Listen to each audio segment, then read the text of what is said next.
بسم الله الرحمن الرحيم. الرحمن علم القرآن.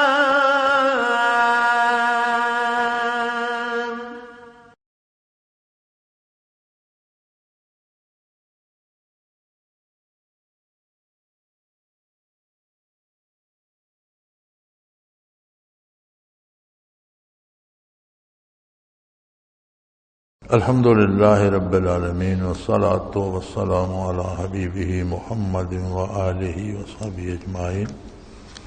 اعوذ باللہ من الشیطان الرجیم. بسم اللہ الرحمن الرحیم.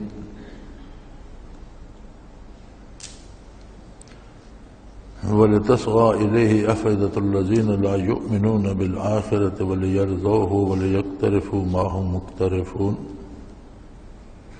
أَفَغَيْرَ اللَّهِ أَبْتَغِي حُكْمًا وَهُوَ الَّذِي أَنزَلَ إِلَيْكُمُ الْكِتَابَ مُفَصَّلًا وَالَّذِينَ آتَيْنَاهُمُ الْكِتَابَ يَعْلَمُونَ أَنَّهُ مُنَزَّلٌ مِّن رَّبِّكَ بِالْحَقِّ فَلَا تَكُونَنَّ مِنَ الْمُمْتَرِينَ.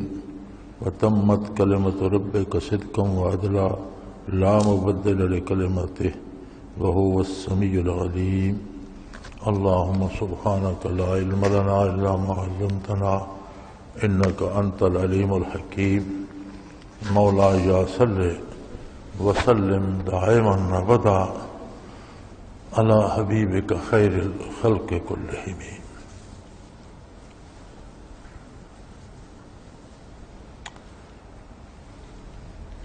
میں اس سے پہلے کہ ان آیات مبارکہ کا ترجمہ عرض کروں یا ان پہ گزارشات پیش کروں، یہ ضرور کہنا چاہوں گا کہ تمام جماعت کے ساتھیوں سے گزارش ہے کہ ملک میں مصیبت آئی ہوئی ہے اور لوگ بہت بڑی پریشانی کے عالم میں ہیں. کم و بیش 2 کروڑ افراد بے گھر ہوئے ہیں، مر رہے ہیں بھوک پیاس سے، بیماریوں سے.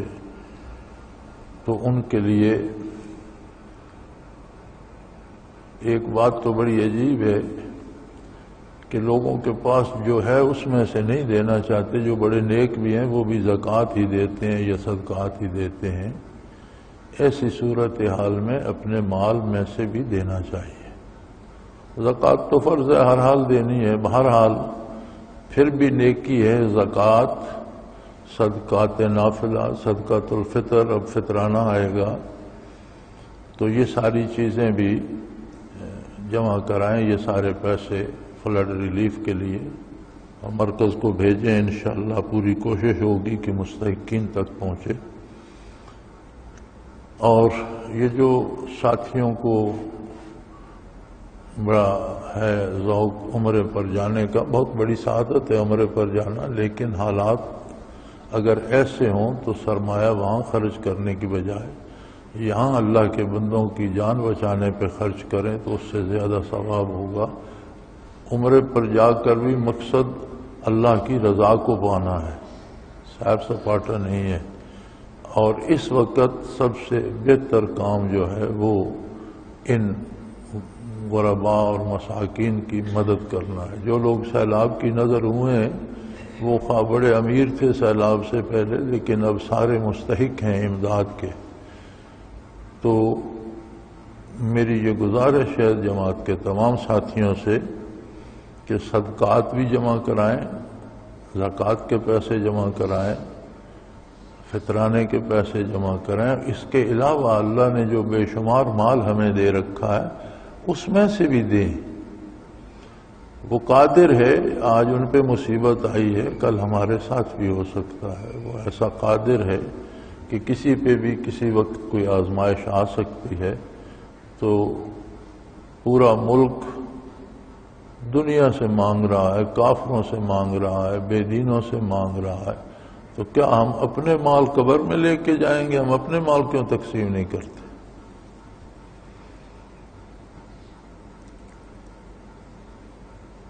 ان آیات مبارکہ کا با محاورہ اور سلیس سا ترجمہ یہ ہے: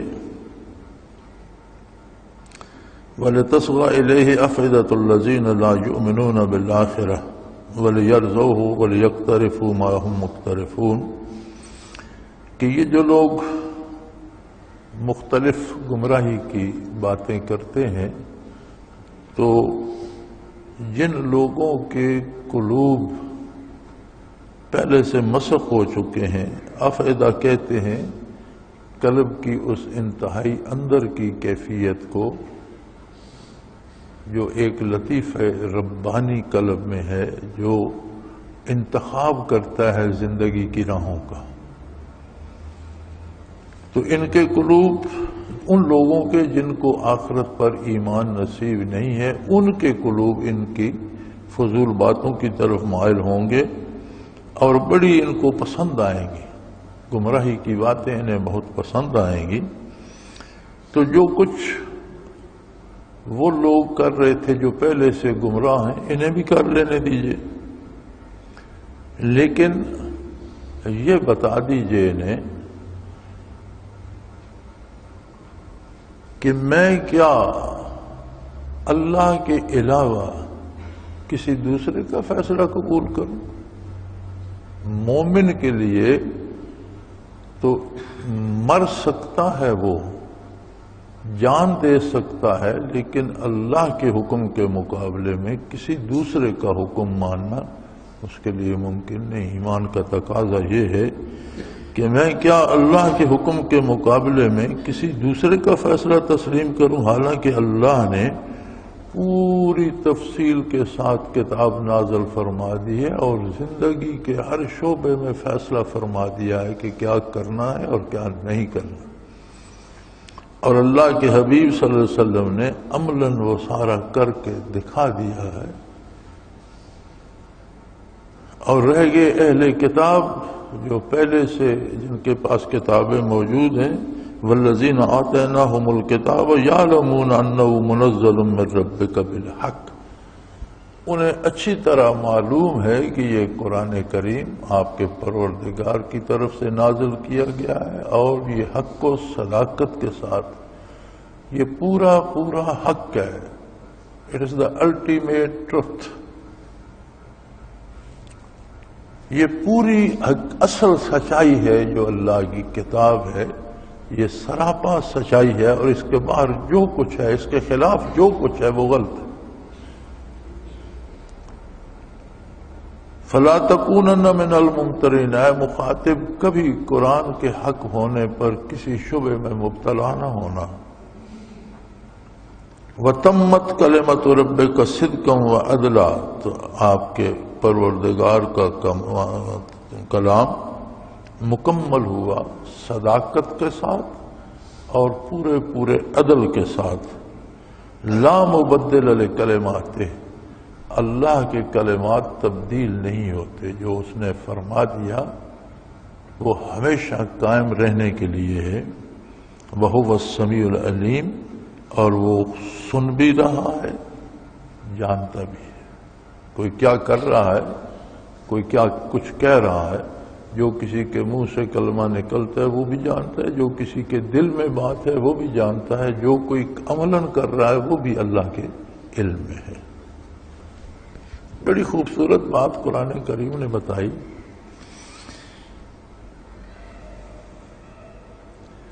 ہمارے ہاں ایک رواج ہے، ہم کہتے ہیں کہ میرا بیٹا تو بہت اچھا تھا، فلاں شخص نے اسے ورغلایا اور اس نے یہ غلطی کر دی، میرا ارادہ تو نہیں تھا، بس دوستوں نے مجھ سے یہ کرا لیا۔ یہ بات یاد رکھیں، قرآن کریم یہ فرماتا ہے کہ بنیادی خرابی آدمی کے اپنے نہاں خانہ دل میں ہوتی ہے۔ اگر اپنا دل غافل ہو اللہ سے، اپنا دل اللہ سے آشنا ہی نہ ہو، تو اسے کوئی بھی کسی راستے پہ لگا لے گا، اور پھر اس کی ایک عجیب کیفیت بن جاتی ہے کہ ایمان بالآخرت کمزور پڑ جاتا ہے۔ آخرت کو ماننے کے لیے دل زندہ چاہیے، مردہ دل آخرت پر ایمان نہیں رکھ سکتا۔ ہم سب جانتے ہیں کہ موت ایک حقیقت ہے، ہمارے سامنے ہے، ہمارے ساتھ کے لوگ گزر گئے، اب میرے جیسے لوگ اپنے ارد گرد دیکھتے ہیں تو ہمیں اپنے عہد کے بندے بڑے کم نظر آتے ہیں، بہت تھوڑے، اور جو ہیں ان کا ہونا نہ ہونا برابر ہے کہ وہ میں زندگی کی سانسیں پوری کر رہے ہیں، کسی مصرف کے نہیں رہے، اور اکثریت وہ ہے جو دنیا سے جا چکی ہے۔ ایک اٹل حقیقت ہے، لیکن کیسی عجیب بات ہے کہ کسی کو اپنی موت کا یقین نہیں آتا۔ یعنی اگر یقین ہو اپنی موت کا بھی تو کیا وہ بندہ اللہ کی نافرمانی کی طرف جائے گا، وہ کفر کی طرف جائے گا، ظلم کی طرف جائے گا؟ تو یہ رات دن ہمارے ارد گرد جو کچھ ہو رہا ہے، یہ قتل و غارت، یہ لوٹ مار، یہ دہشت گردی، بلکہ جو لوگ سیلاب کی زد میں آ کر کچھ بچا کھچا سامان لے کر گھروں سے نکل رہے ہیں، راستے میں ان کو بھی لوٹا جا رہا ہے۔ تو یہ عمل یہ بتاتا ہے کہ ان لوگوں کو کوئی یہ یقین ہے کہ مجھے بھی مر جانا ہے، میں اسے لوٹ کر کیا کروں گا؟ تو اگر موت جو ایک تلخ حقیقت روز ہمارے سامنے وارد ہوتی ہے، ہم لوگوں کو اپنے ہاتھوں دفن کرتے ہیں، اس کا ہمیں احساس نہیں کہ مجھے بھی مرنا ہے، تو قیامت کا یقین کون کرے گا؟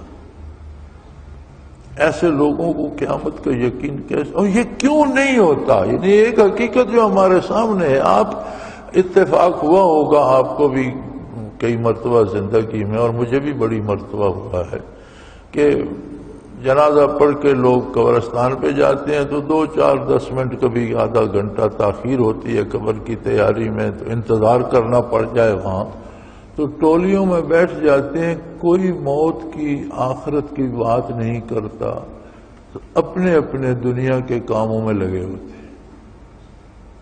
یہ عجیب بات ہے کہ میت سامنے پڑا ہوتا ہے، قبر کے مکمل ہونے کا انتظار ہے، وہاں بیٹھے، لیکن ان کی باتیں سنیں تو وہ اپنے دنیا کے کاروبار اور اپنے مسائل، اور وہ ایک دوسرے سے اس میں بحث میں الجھے ہوئے ہیں۔ وہاں بھی یہ خیال نہیں کہ آج یہ ہے شاید اگلی میت میری ہو، کوئی خیال نہیں آتا۔ کیوں نہیں آتا؟ اتنی تلخ حقیقت جو ہمارے سامنے ہے، ہم نے اپنے بزرگوں کو، باپ دادوں کو ہاتھوں سے دفن کیا، اپنے بہن بھائیوں کو دفن کیا، کتنے لوگ ہیں جنہوں نے اپنے بچوں کو دفن کیا، تو خود اپنی موت کا انہیں یقین کیوں نہیں آتا؟ اللہ کریم فرماتے ہیں کہ دل کے اندر ایک لطیفہ ربانی ہے، ایک جسے انگریزی میں کہتے ہیں سٹل ہارٹ، ایک نہاں خانہ دل میں ایک کیفیت ہے، اگر اس میں اللہ کی یاد ہو تو یہ سارے حقائق سامنے آ جاتے ہیں، لیکن اگر وہ اللہ سے غافل ہو تو یہ آنکھیں دیکھتی بھی رہیں یقین نہیں آتا کسی کو، وہ دنیا میں ہی لگا رہتا ہے۔ تو یہاں بھی یہی ارشاد فرمایا وَلِتَصْغَىٰ إِلَيْهِ أَفْئِدَةُ الَّذِينَ لَا يُؤْمِنُونَ بِالْآخِرَةِ وَلِيَرْضَوْهُ، جو لوگ آخرت پہ یقین نہیں رکھتے وہ ان رسومات اور رواجات اور اللہ کے حکم کے خلاف جو کام کیے جاتے ہیں ان پہ پڑ جائیں گے، اور وَلِيَرْضَوْهُ، اس کو بڑا پسند کریں گے، بڑے خوش ہوں گے اس پر۔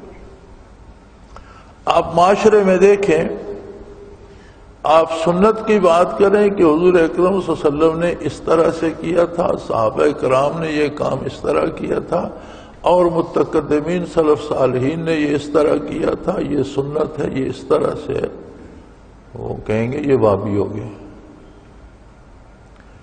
چوری کرو آپ کو کوئی نہیں کہے گا کہ وہابی ہو گئے، ڈاکہ کرو کوئی نہیں کہے گا وہابی ہو گئے، قتل کر دو کوئی نہیں کہے گا وہابی ہو گئے، دین کا صاف ستھرا مسئلہ بیان کرو کہیں گے وہابی ہو گئے۔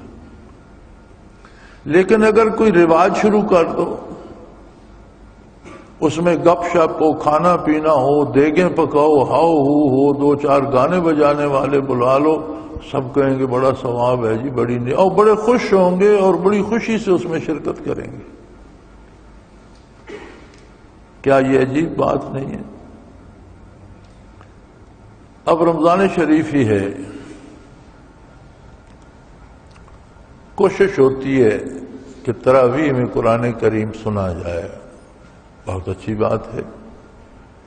ویسے بھی علماء حق فرماتے ہیں کہ ختم قرآن سننا نوافل میں بہت افضل ہے، ویسے بیٹھ کر سننے سے نوافل میں، اور یہ تو سنت ہے، سنت بھی موقدہ ہے، تو بہت بڑے ثواب کا کام ہے۔ لیکن سارے علماء دیوبندی بریلوی اس پہ متفق ہیں کہ اجرت پر اگر کوئی قرآن سنائے گا کہ میں آپ کو 30 دن قرآن سناؤں گا تو آپ مجھے پیسے دیں گے، تو نہ اس کی اپنی نماز ہوگی نہ پچھلوں کی ہوگی، اس میں کوئی اختلاف نہیں ہے، سب کو پتہ ہے۔ لیکن حالات یہاں پہنچ چکے ہیں کہ ایک دفعہ ہمارے گاؤں کے لوگوں نے مجھ سے کہا کہ جی ہمیں کوئی حافظ چاہیے، ہمارے حافظ کا انتظام نہیں ہو سکا، تو میں نے کہا ہمارے پاس بچے ہیں حافظ، ہم بھیج دیں گے، لیکن وہ پیسے نہیں لے گا، فی سبیل اللہ سنائے گا۔ انہوں نے کہا جی نہیں، ہمیں نہیں سننا، یعنی سریعاً انکار کر دیا انہوں نے کہا ہمیں اللہ کے نام پہ نہیں سننا جی، ہم اس سے سنیں گے جو پیسے لے گا، کیونکہ اللہ کی رضا مطلوب نہیں ہوتی، مطلوب یہ ہوتا ہے کہ ہم نے اتنے پیسے دیے، اتنے جوڑے کپڑے دیے، اپنی آنر مطلوب ہوتی ہے، اللہ کی رضا مطلوب۔ اور جب کہا جائے کہ شرن تو یہ درست نہیں ہے تو کہتے ہیں جی وہابی ہو گئے۔ یعنی 30 دن آپ نے 20 رکعت نماز بڑی مشقت سے عشاء کے بعد اس کے پیچھے پڑھی، نہ اس کی اپنی نماز ہوئی نہ آپ کی ہوئی، اٹھک بیٹھک حصے میں آئی، فائدہ کیا ہوا؟ لیکن ذرا کسی سے منوا کے دیکھیں۔ ہاں یہ درست ہے کہ کوئی عالم اتنا حافظ محنت کرتا ہے، آپ اپنی خوشی سے اس کی خدمت کرتے ہیں، جائز ہے، لیکن اگر مشروط ہے اور وہ اس امید پہ آتا ہے کہ مجھے پیسے ملیں گے، پھر نہیں، وہ جائز نہیں ہے۔ نماز کی اجرت کہاں جائز ہوتی ہے، یا قرآن سنانے کی اجرت کا جواز کیا ہے؟ اور سارے سب کو پتہ ہے، تمام علماء کو پتہ ہے۔ حد یہ ہے کہ علماء بھی مدارس کے طلباء کو بھیجتے ہیں پیسے طے کر کے کہ اتنے پیسے لے آنا، اتنے ہمارے ہوں گے، اتنے تمہارے ہوں گے۔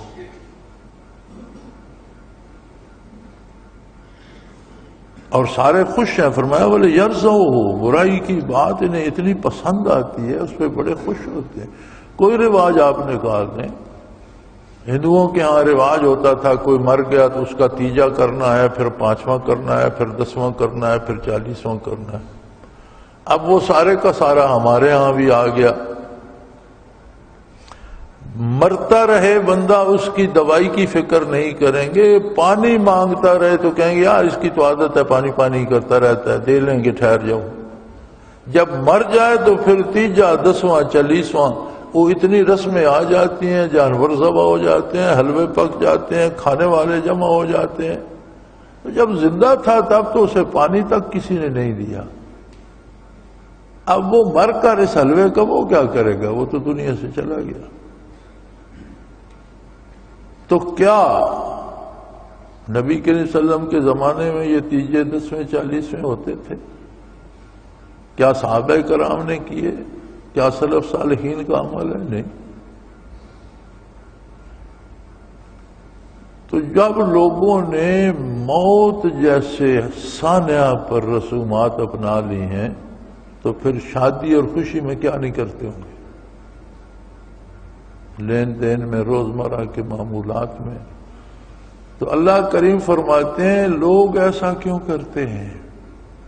فرمایا ان کے دل، نیا خانہ دل جو ہے وہ تباہ ہو چکا ہے، وہاں اللہ کا نام نہیں ہے۔ اسی لیے اہل اللہ ہر بندے سے یہ محنت کرتے ہیں کہ اس کے دل میں اللہ کا نام نقش ہو جائے، اور جب دل میں اللہ کا نام نقش ہوتا ہے تو یہ برائی سے بچانے کا سبب بنتا ہے۔ وَلِتَصْغَىٰ إِلَيْهِ أَفْئِدَةُ الَّذِينَ لَا يُؤْمِنُونَ بِالْآخِرَةِ وَلِيَرْضَوْهُ۔ مزے کی بات یہ ہے کہ یہ رواجات انہیں بڑے پسند آتے ہیں، اس پہ خوش بڑے ہوتے ہیں۔ عجیب بات ہے، دین کی بات کرو، اللہ اللہ ہی کی بات کرو، ہر بندہ دلیل مانگنا شروع کر دیتا ہے، لیکن کوئی بے حیائی برائی پر کسی سے کوئی دلیل نہیں مانگتا، سارے خوش ہیں۔ جوان بچیاں ناچ گا رہی ہیں، کوئی دلیل مانگتا ہے کہ یہ بچیوں کا ناچ گانا کیسا ہے؟ سارا دن فواحشات ہوتی ہیں ٹیلی ویژن پر، کبھی کسی نے دلیل پوچھی ہے کہ یہ خرافات کیوں ہیں؟ کسی سے کہہ دو کہ بھائی اللہ کو یاد کرو، اللہ اللہ کو کہتے ہیں، اس کی کیا دلیل ہے؟ یعنی یہ جو بات دل کو پسند آ جائے اس کی دلیل کوئی نہیں پوچھتا، برائی پسند آ جاتی ہے اس کی کوئی دلیل نہیں پوچھتا۔ خواتین کا مسئلہ یہ ہے کہ اگر بیویاں اللہ اللہ کرنے لگیں تو سارا خاندان پیچھے پڑ جاتا ہے کہ یہ اس کی کیا دلیل ہے۔ وہی بچیاں سینما جائیں کوئی نہیں روکتا، وہی بچیاں سارا دن بازار پھریں کوئی نہیں روکتا، وہ اکیلی جاتی ہیں، دکانداروں سے بحث کرتی ہیں، چیزیں خریدتی ہیں، اور ہمارے معاشرے کا یہ عالم ہے، لیکن کوئی نہیں روکتا، کوئی دلیل بھی نہیں مانگتا، بلکہ خاوند اور خود کہتے ہیں کہ میرے پاس فرصت نہیں ہے، تم جانا بازار سے یہ چیزیں لے آنا۔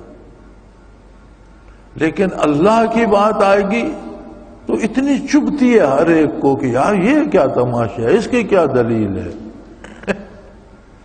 اللہ کریم فرماتے ہیں ایسا اس لیے ہوتا ہے کہ ان کے دل تباہ ہو چکے، دلوں میں اللہ نہیں بستا۔ اور جس گھر میں کوئی مالک نہیں رہتا وہ کھنڈر ہو جاتا ہے۔ یہ بڑی عجیب بات ہے یار، ایک کچا کوٹھا بنا لو اور اس میں آپ رہنا شروع کر دو تو اللہ کے فضل سے وہ کھڑا بھی رہتا ہے، کچھ آپ مرمت بھی کرتے رہتے ہیں، آباد رہتا ہے۔ بہت عالی شان پکا مکان محل بنا دو اور اس میں رہنا چھوڑ دو، کچھ عرصے بعد وہ خواہ مخواہ گرنا شروع ہو جاتا ہے، اس کے کیواڑ ٹوٹنا شروع ہو جاتے ہیں، اس کی کھڑکیاں ٹوٹنے لگتی ہیں، اس کا رنگ اترنے لگتا ہے، اس کا سیمٹ گرنے لگتا ہے۔ یعنی جہاں آبادی نہیں ہوتی وہاں پھر پہلے ٹوٹ پھوٹ ہوتی ہے، پھر جھاڑ جھنکاڑ اگتے ہیں، پھر ان میں حشرات الارض آ جاتے ہیں، چوہے آ جاتے ہیں، پھر ان چوہوں کو کھانے کے لیے سانپ آ جاتے ہیں، پھر طرح طرح کی مصیبتیں وہاں پیدا ہوتی ہیں۔ یہی عالم دل کا بھی ہوتا ہے۔ دل کا مالک اللہ ہے۔ اگر اللہ کا نام آپ نے دل میں بسا لیا تو وہ آباد ہے، خواہ آپ کا دل کتنے درجے کا کچا کوٹھا بھی ہے تو آباد ہے۔ اگر آپ نے اس کے ساتھ محنت کی اور اسے ایک محل بنا دیا تو بھی آباد ہے، لیکن اگر اس کا باسی اس میں نہیں ہے، اس کے بسنے والا اس میں نہیں ہے تو پھر ویران ہو جائے گا۔ تو فرمایا یہ جو لوگ دین کے مقابلے میں رسومات جاری کرتے ہیں اور اللہ کے حکم کے مقابلے میں دوسروں کی باتیں مانتے ہیں، ان کی باتیں وہ لوگ مانتے ہیں جن کے اپنے دل تباہ ہو چکے ہیں۔ اور راندش قرآن سے اور آیت کا جو رویہ ہے اس سے یہ ظاہر ہوتا ہے کہ ایسے حکم دیا جا رہا ہے جیسے نبی کریم صلی اللہ علیہ وسلم کو فرمایا جا رہا ہو کہ انہیں کر لینے دو، آپ ان کی پرواہ ہی نہ کریں، آپ ان کو کوئی اہمیت نہ دیں، کر لینے دو انہیں، اس لیے کہ ان کے دل تباہ ہو چکے ہیں، انہیں آخرت کا یقین حاصل نہیں ہے۔ اور اب تو یہ بات لوگوں کی زبان پہ آنا شروع ہوگی، اب تو لوگ کہتے ہیں یار کس نے دیکھا ہے کہ آگے کیا ہوتا ہے، جب جائیں گے دیکھیں گے۔ اب تو یہ صاف انکار ہے قیامت کا، اور اب یہ لوگ سر مجلس کہہ دیتے ہیں وَلْيَقْتَرِفُوا مَا هُمْ مُقْتَرِفُونَ، انہیں بھی وہ کر لینے دیجئے جو ان سے پہلے کر رہے تھے، جو خرابیاں، جو برائیاں جن لوگوں نے ان کو سکھائیں، جو وہ کرتے تھے یہ بھی کر لیں، جب وہ بھگتیں گے یہ بھی ساتھ بھگتیں گے۔ لیکن آپ یہ سنا دیجئے، اپنا فیصلہ سنا دیجئے، افغیر اللہ ابتغی حکما، یہ امید کسی بندے مومن سے نہ رکھو کہ وہ اللہ کے حکم کے مقابلے میں کسی دوسرے کے حکم کی تعمیل کرے گا. وہ وہی بات مانے گا جو اللہ کے حکم کے مطابق جائز ہوگی. اگر آپ اس سے خلاف شریعت کوئی کام کرانا چاہیں گے تو اللہ کے حکم کو ترجیح دے گا، غیر اللہ کی بات نہیں مانے گا. یہ معیار ایمان ہے. ایمان کا معیار کیا ہے؟ جو قرآن نے بتا دیا کہ بتا دو ان کو کہ کیا میں اللہ کے حکم کے ہوتے ہوئے کسی دوسرے کا حکم مانوں، اللہ کے حکم کے مقابلے میں اس کے خلاف؟ یہ ایمان اور غیر اللہ کا اتباع اکٹھے نہیں چل سکتے. میں مومن ہوں، وہ کام کروں گا، اس طریقے سے کروں گا جس طریقے سے اللہ کے رسول نے کیا ہے، وہ کام کروں گا جس کے کرنے کی اللہ نے اجازت دی ہے. اور اللہ ایسا کریم ہے، وَهُوَ الَّذِي أَنزَلَ إِلَيْكُمُ الْكِتَابَ مُفَصَّلًا. اس نے تمہیں جو کتاب دی ہے اس میں پیدا ہونے سے لے کر مرنے تک زندگی کے سارے امور طے کر دیے. قرآن کریم ایک ایسا زندہ جاوید معجزہ ہے آقا نامدار صلی اللہ علیہ وسلم کا. کیسی عجیب بات ہے کہ آپ پہلے لوگوں کو چھوڑ دیں. آج تو آپ کہتے ہیں دنیا ایک گلوبل ولیج ہے، ایک پورا ایک گاؤں بن گئی ہے. اتنا انٹرنیٹ اور جو ہے الیکٹرانک میڈیا اور یہ ساری چیزیں مل کے تو دنیا ایک گاؤں کی مافک ہو گئی ہے، کوئی فاصلہ نہیں رہا. آج بھی ہر ملک کے اپنے طریقے اور دساتیر ہیں. ایک ملک کا قانون دوسرے ملک میں نہیں چلتا. آج بھی کوئی دنیا کا ایسا ملک نہیں ہے جو کہے کہ جو میں نے قانون بنایا ہے یہ ساری دنیا کے لیے نہیں، بلکہ پڑوسی ملک کے لیے کوئی نہیں مانتا. پھر مزے کی بات یہ ہے کہ بڑے بڑے دانشور بھر مل کر قانون بناتے ہیں. الیکٹڈ لوگ ہوتے ہیں، قوم کے بڑے چنے ہوئے پڑھے لکھے لوگ ہوتے ہیں، اور ساری دنیا میں یہی ہوتا ہے. ہمارے ہاں اگرچہ اس میں بھی ڈنڈی ماری جاتی ہے اور جعلی سندوں والے آ جاتے ہیں، لیکن دنیا میں ایسا نہیں ہوتا. پڑھے لکھے لوگ ہوتے ہیں، جو قانون وہ خود بناتے ہیں جب عملاً نافذ کرتے ہیں تو انہیں سمجھ آتی ہے یار اس میں تو کچھ کمی رہ گئی. پھر اس میں تبدیلیاں آتی ہیں، امینڈمنٹس ہوتی ہیں، ترمیمات ہوتی ہیں. اس میں پھر ترمیم کی جاتی ہے کہ نہیں اس میں یہ خامی تھی، اسے اس طرح سے ترمیم کرو. فرمایا اللہ کریم قادر ہے. اس نے عرب کی سرزمین میں اپنے حبیب پر یہ کتاب نازل فرمائی اور روئے زمین کے انسانوں کے لیے قوانین مرتب کر دیے، زندگی کے اصول مرتب کر دیے، اور ایسے کیے کہ جن پر دنیا کے ہر ملک میں ہر موسم میں عمل کرنا انسان کے لیے بہترین ہے. اور یہ ثابت بھی ہے کہ روئے زمین پر مسلمان اس کے مطابق جنہیں توفیق ہے وہ عمل کر رہے ہیں اور عمل ہو رہا. اور پھر اس میں مزے ایک تو یہ ہے کہ کتاب مفصل ہے، تمام جزیات تک زندگی کی اس نے بیان کر دی ہے، کسی ایک شعبے میں نہیں، زندگی کے تمام شعبوں میں پوری تفصیل کے ساتھ حقائق بیان کر دیے ہیں.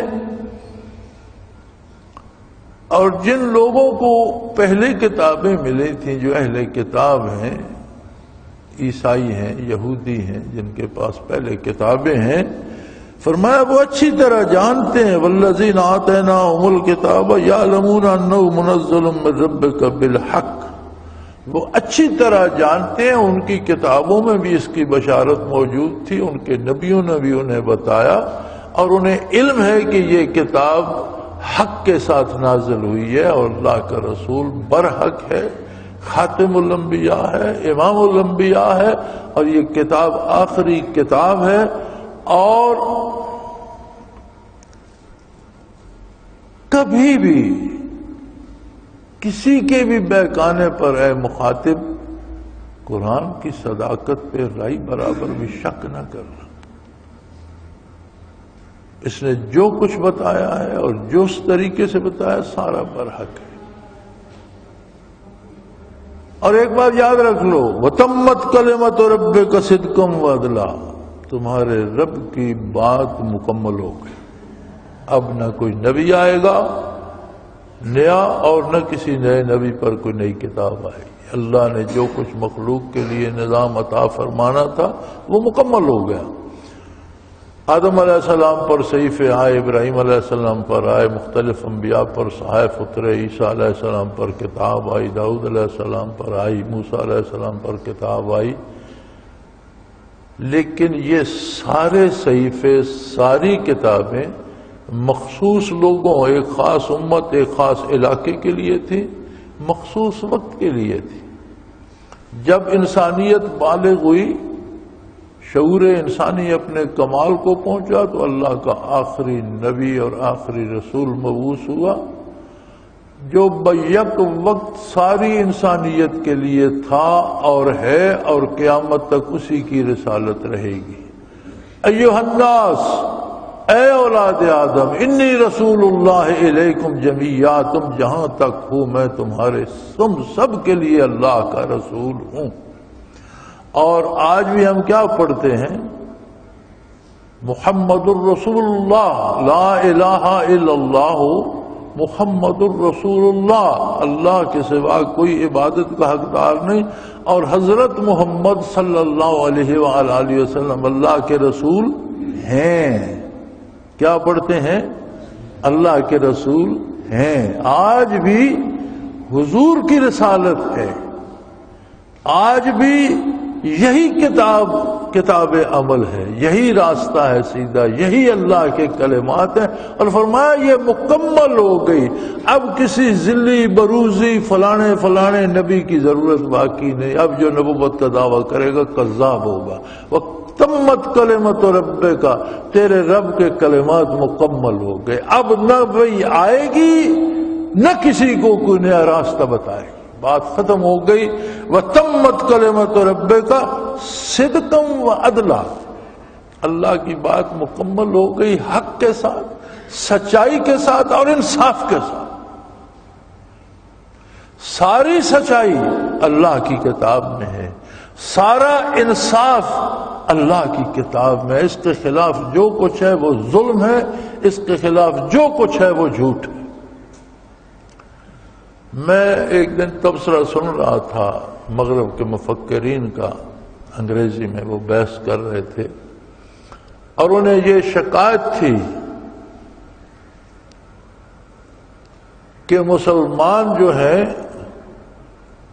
یہ کہتے ہیں کہ صرف اور صرف اسلام ہی سچا مذہب ہے، باقی کسی کے پاس کوئی سچائی نہیں.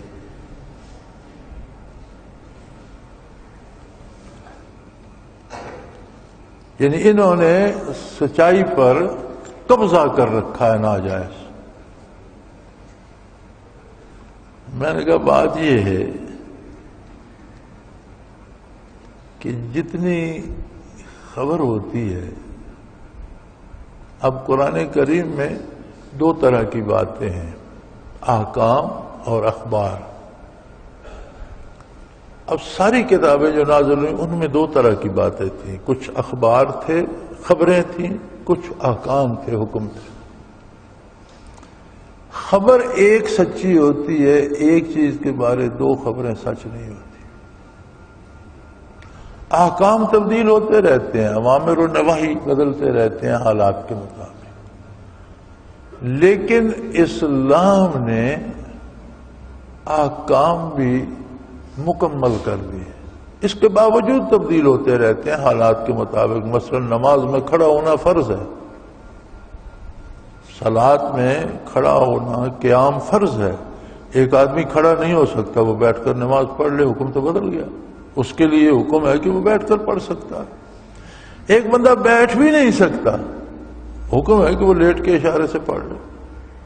یعنی احکام جو ہیں وہ تبدیل ہوتے ہیں صورتحال کے مطابق، لیکن اسلام میں اب کوئی نیا حکم آئے گا نہیں، کوئی حکم اسلام سے خارج نہیں ہوگا.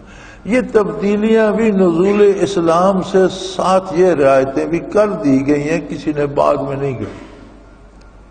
تمت کلمات ربک، تیرے رب کے کلمات مکمل ہو گئے۔ اب رہ گئی خبر، اللہ کے بارے خبر ہے، وہ واحد لا شریک ہے، آخرت کے بارے خبر ہے، فرشتوں کے بارے خبر ہے، بعد الموت کے بارے خبر ہے، برزخ کے عذاب و ثواب کی خبر ہے، حشر کے حساب و کتاب کی خبر ہے، جنت و دوزخ کی خبر ہے۔ تو یہ اخبار جو ہیں یہ آدم علیہ السلام سے لے کر محمد الرسول اللہ تک ہر اللہ کے نبی نے وہی خبر دی ہے جو پہلوں نے دی، خبر میں تبدیلی نہیں آئی۔ اب اگر مغرب والے کہتے ہیں جی نہیں ایک خدا نہیں 3 خدا ہیں، تو خبر تو تبدیل ہو گئی۔ یعنی سارے نبی کہتے ہیں اللہ واحد لا شریک ہے، اہل مغرب کہتے ہیں نہیں جی خدا 3 ہے، ایک اللہ، ایک اس کی بیوی ہے، ایک اس کا بیٹا ہے، 2 چھوٹے اللہ ہیں، ایک بڑا اللہ ہے۔ یہی انہوں نے نشان بھی بنایا ہوا ہے، 2 چھوٹے اس طرح سے کراس، ایک بڑی سی۔ اب خبر تو تبدیل ہو گئی تو دونوں سچ کیسے ہو سکتی ہیں؟ خبر تو سچ ایک ہی ہوتی ہے۔ ایک خبر سچ ہوگی، اسی واقعہ کے متعلق دوسری خبر یا پہلی جھوٹی ہے یا دوسری جھوٹی ہے، تو کیا یہ کم و بیش 1.25 لاکھ نبی رسول اور اللہ کی کتاب کو جھوٹا مان لیا جائے اور ان سور کھانے والے اور شراب پینے والوں کو سچا مان لیا جائے؟ تو اس سے بہتر نہیں کہ ان حرام خوروں کو جھوٹا کہا جائے؟ یہ آسان کام نہیں ہے، تو پھر اس پہ کیوں ناراض ہوتے ہیں؟ ان کے الفاظ یہ تھے کہ Islam has the monopoly of the truth.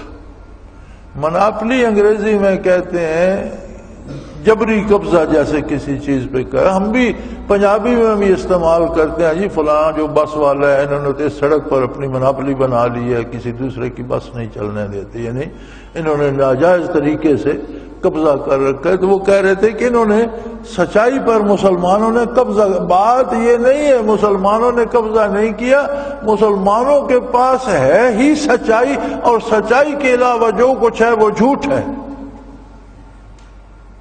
مسلمانوں نے قبضہ نہیں کیا، تم پڑھ لو لا الہ الا اللہ محمد الرسول اللہ، سچائی تمہارے پاس آ جائے گی۔ قبضہ تو تب ہے کہ ہم کہیں کہ ہمارے علاوہ تم کلمہ نہیں پڑھ سکتے۔ اسلام کی دعوت تو ساری انسانیت کے لیے ہے، تم بھی کلمہ پڑھ لو، سچائی تمہارے حصے میں بھی آ جائے گی، قبضہ کس بات کا؟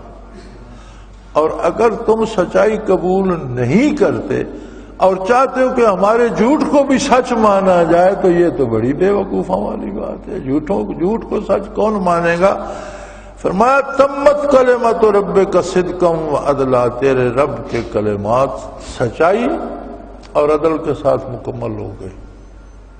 15ویں صدی جا رہی ہے، 15ویں صدی کے بھی 30 سال بیت چکے، آج تک قرآن کی کسی آیت میں کوئی ترمیم کی ضرورت پیش آئی؟ رسول اللہ صلی اللہ علیہ وسلم کی کسی سنت میں کوئی ضرورت کی پیش آئی ترمیم تبدیلی کی؟ جہاں کسی نے تبدیلی کی وہاں علماء کھڑے ہو گئے کہ ظلم کر رہے ہو، تم غلط کر رہے ہو، صحیح وہ ہے جو حضور نے فرمایا۔ کوئی مانے یا نہ مانے، لیکن اللہ کے جو محبوب بندے ہیں ان سے ہمیشہ اس نے قرآن اور سنت کی حفاظت کا کام لیا ہے۔ کوئی ناراض ہو ان سے، یا کوئی روٹھ جائے یا کوئی خفا ہو جائے، حکومتیں بگڑ جائیں یا لوگ ناراض ہو جائیں، وہ ہمیشہ حق پہ قائم رہتے ہیں اور قرآن و سنت کی حفاظت کا حق ادا کرتے ہیں، اور خوش نصیب ہیں وہ لوگ جن سے یہ خدمت لی جاتی۔ اور یہ جملہ کہنا اللہ ہی کو زیبا دیتا ہے کہ بھئی بات 15ویں صدی تو آ گئی، اب نہ جانے دنیا کتنی صدیاں اور چلے گی، کیسے کیسے لوگ آئیں گے، لوگوں کے رنگ مختلف، زبانیں مختلف، غذائیں مختلف، اوقات مختلف، رات دن مختلف، لباس مختلف، رسومات مختلف، لیکن دین ایک ہے۔ دنیا کے کسی ملک میں چلے جائیں، ہر مؤذن یہی کہہ رہا ہوگا اشہد ان لا الہ الا اللہ اشہد ان محمد، اور کوئی بات اسے آتی ہے یا نہیں؟ کسی ملک میں چلے جائیں یہی تسبیحات، یہی سورہ فاتحہ، یہی قرآنی آیات، یہی رکوع و سجود، اس کی عبادات میں ہوگا۔ دنیا کے کسی ملک میں چلے جائیں یہی سیر و افطار اس کے ہوں گے، سحری کو روزہ بند کرے گا، شام کو افطار کرے گا۔ دنیا کے کسی ملک میں چلے جائیں یہی تراویح وہ بھی ادا کرے گا، یہی زکوٰۃ اس پہ واجب ہے، یہی صدقات اس کے پہ بھی واجب ہے۔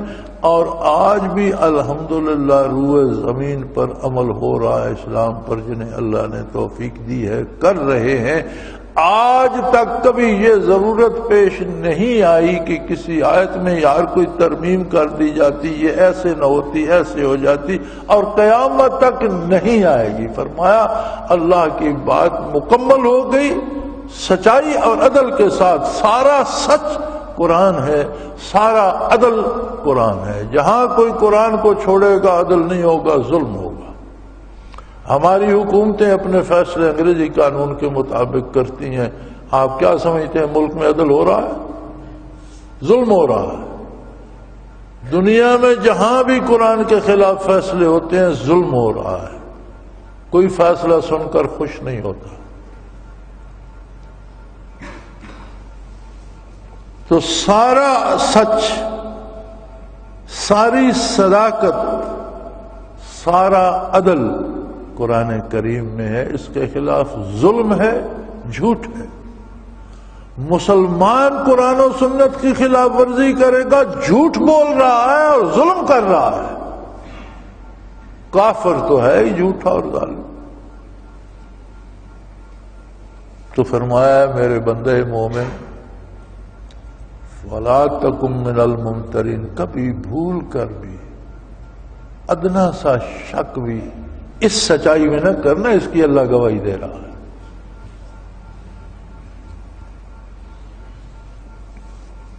لا مبدل لکلماتہ، فرمایا کیا یہ عجیب بات نہیں ہے کہ صحرائے عرب میں بیٹھ کر اللہ کا حبیب صلی اللہ علیہ وسلم پوری انسانی زندگی کے سارے مسائل ساری انسانیت کے لیے طے کر دے اور ان میں کبھی تبدیلی کی ضرورت پیش نہ آئے۔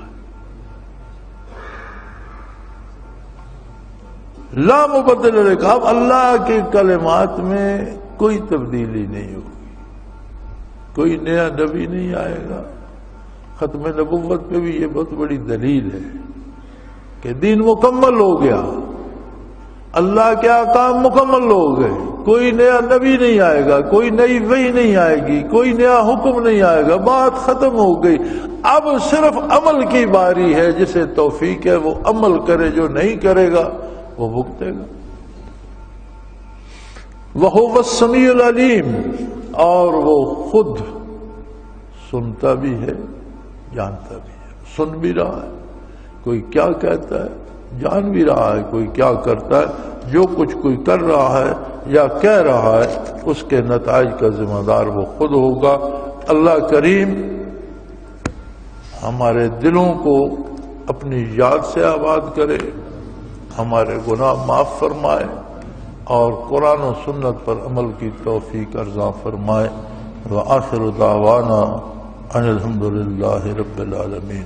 اللہ اللہ اللہ اللہ اللہ اللہ اللہ اللہ۔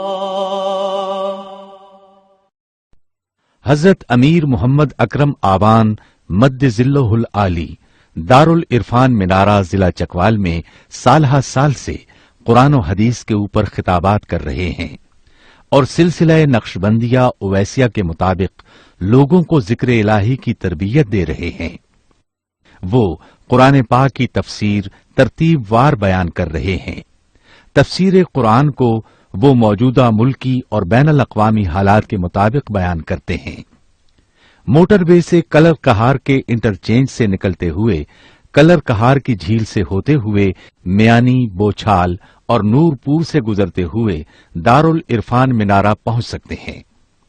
حضرت امیر محمد اکرم آبان نے بچیوں اور بچوں کی دینی اور دنیاوی تعلیم کے لیے سقارہ اکیڈمی کے نام سے ایک درسگاہ بھی قائم کی ہے، جس کا افتتاح